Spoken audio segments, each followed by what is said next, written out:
మతం అనేది నీ పర్సనల్ బిలీఫ్ సిస్టమ్. నువ్వు చర్చికి పో, రామ మందిరానికి పో, మసీదుకి పో, దేవుని నమ్మకుండా ఉండే హక్కు కూడా నీకున్నది, నీ ఇష్టం. నువ్వు కానీ ప్రజా సమస్యలను దృష్టి మళ్ళించి నువ్వు రాజకీయం చేస్తా అంటే ఎవరు ఊరుకుంటారు?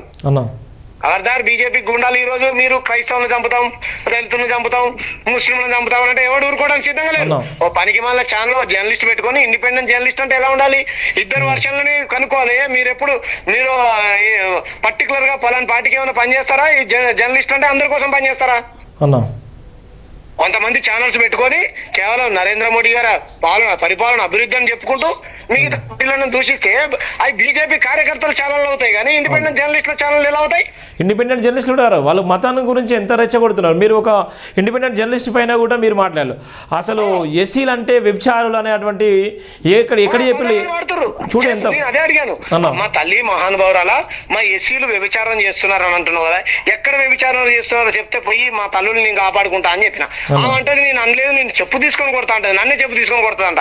నేను తర్వాత ఆ వీడియో బయట పెట్టిన, అన్న వీడియోనే కదా బయట పెట్టింది. అంటే అంటారు, అబద్ధాన్ని కప్పబుచ్చుకుంటారు, ప్రజా సమస్యల్ని సనాతన ధర్మాన్ని అడ్డం పెడతారు. ప్రతి ఏదో పని చేయడం. ఆ గోరిగాడంతే వచ్చిండు, సమాజాన్ని భ్రష్టు పట్టించిండు, సనాతన ధర్మం అంటాడు.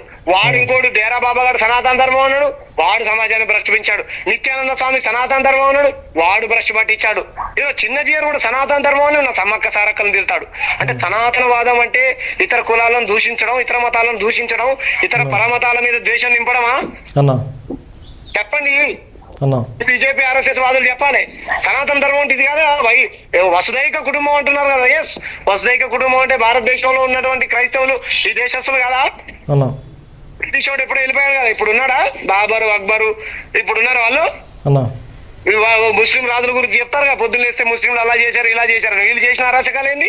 అవును, ప్రశ్న కూడా చేస్తున్నారు కదా. వాళ్ళు ఏసీలు ఎప్పుడో పోయింది, వాళ్ళ చరిత్ర లేనే లేదు. ఇప్పుడు ఏసీ వీళ్ళు ప్రత్యక్ష అరాచకాలు ఇస్తున్నారు కదా. వాళ్ళు పొద్దున్న లేస్తే బీజేపీకి భావజాలం కలిగినటువంటి వ్యక్తులు బాబర్ ఇలా చేశాడు, అక్బర్ ఇలా చేశాడు, మనందరం హిందువులం, మనందరం బంధువులం, మనందరం కలిసి ఉండాలంటున్నారు. రైట్, కలిసి ఉందాం. మరి మన హిందువులు బంధువులే మూతికి ముంతను కట్టి, ముడ్డికి చీపిరిని కట్టి, వేల సంవత్సరాల నుంచి మమ్మల్ని వెలివేసి గుడికి బడికి వెలివేసింది ఎవరు? మన బంధువులు కదా. మరి మన బంధువులలో చేసినటువంటి అరాచకాలను ఎందుకు చెప్పవు? మా నాలుకలు కోసేసినవాడు, మా శివులలో సీసం పోసినవాడు, ఇది చరిత్ర కదా. ఇది నేను చెప్పినా, ఇది పూలే గారు చెప్పారు, ఇది నేను చెప్పానా, ఇది గౌతమ్ బుద్ధుడు చెప్పాడు, ఇది నేను చెప్పాను, సాహు మహారాజ్ చెప్పాడు, ఇది నేను చెప్పాను, బాబాసాహెబ్ అంబేద్కర్ చెప్పాడు. ఈ చరిత్రను ఎందుకు చెప్పాను? ఈ చరిత్రను చెప్పు. ముస్లిం వాడు అలా చేశాడు అంటున్నావు, రైట్, వాడు ఇప్పుడు లేడు. మరి మీరు చేసిందేంది? ఆర్య బ్రాహ్మణులు చేసిందేంది? సతీ సాగవన పేరుతోని మన అక్క చెల్లెల్ని భర్త చచ్చిపోతే మంటల్లో గాలి చేసినటువంటిది నీ ధర్మం. తర్వాత సంస్కరించుకున్నావు నువ్వు, రైట్ రా.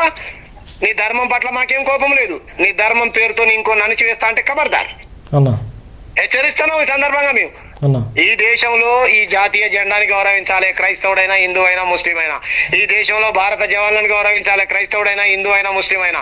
ఈ దేశంలో ఉన్నటువంటి వాడు ప్రతి ఓడు రాజ్యాంగాన్ని గౌరవించాలి. రాజ్యాంగాన్ని గౌరవించినోడు పాకిస్తాన్ టెర్రరిస్ట్ కంటే తీవ్రవాది.